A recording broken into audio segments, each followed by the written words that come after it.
जय हिंद दोस्तों। अभी एसएससी जीडी की एग्ज़ाम चालू है और ये एग्ज़ाम जो है 27 अप्रैल से लेके और पूरे मई तक चलने वाली है। अगर आपने इसमें फॉर्म भरा है तो अच्छी बात है, आप तैयारी चालू कर दीजिए। लेकिन अगर आपने इसमें फॉर्म नहीं भरा है तो आने वाली आपका जो गोल है, आप पैरामिलिट्री में जाना चाहते हैं तो आने वाले 6 महीने में इसकी वैकेंसी आने वाली है। दोबारा इसके फॉर्म अप्लाई होंगे, आप उसमें भर देना। और उसमें सबसे पहले आपको ये जानना है कि पैरामिलिट्री फोर्स क्या होती है, उनका वर्क क्या होता है, पैरामिलिट्री फोर्स किस तरह काम करती है और किसके अधीन काम करती है, इसकी जानकारी मैं आपको पूरा देता हूँ। पैरामिलिट्री फोर्स जो होती है वो इसमें 8 फोर्स होती है। सीआईएसएफ हो गया, सीआरपीएफ हो गया, एसएसबी हो गया, बीएसएफ हो गया और बीएसएफ हो गया, असम राइफल हो गया, आईटीबीपी हो गया, फिर अपना ये क्या बोलते हैं, असम राइफल हो गया।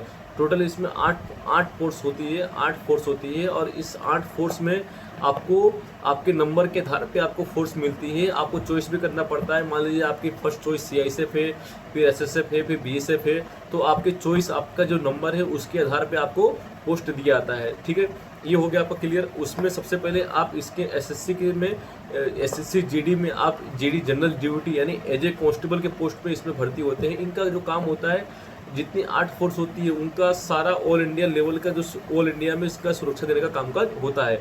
सबकी फोर्स का अलग अलग काम है। मान लीजिए आईटीबीपी है, वो चाइना बॉर्डर का रक्षा करती है। एसएसबी है, वो भारत और नेपाल बॉर्डर की रक्षा करती है। बीएसएफ हो गया, इंडिया पाकिस्तान बॉर्डर की रक्षा करती है। उसके बाद सीआरपीएफ हो गया, उसको रिजर्व रखा जाता है। ऑल इंडिया कहीं भी कुछ प्रॉब्लम होता है सबसे पहले सीआरपीएफ आती है। उसके बाद में असम राइफल हो गया, उसको नॉर्थ ईस्ट का सुरक्षा उसके अंडर में है। उसके बाद में आपका एसएसएफ हो गया, वो दिल्ली में सचिवालय है उसका सुरक्षा करता है। और सीएसएफ हो गया, वो एयरपोर्ट, दिल्ली में जितने एयरपोर्ट है, मेट्रो है और गवर्नमेंट कंपनियां हैं उसकी रक्षा करता है ये सीआईएसएफ। ठीक है, टोटल 8 फोर्स होती है और 8 फोर्स का काम अलग अलग होता है और उनको उस फोर्स वाइज उनको ट्रेनिंग दिया जाता है। ठीक है, और जहां उनको जो भी मतलब जिस जगह पे जो ड्यूटी देना है उनको उसके हिसाब से उनको ट्रेनिंग दी जाती है, उनको उसके हिसाब से उनको ढाला जाता है। ठीक है, ये 8 फोर्स का काम मैंने आपको बता दिया।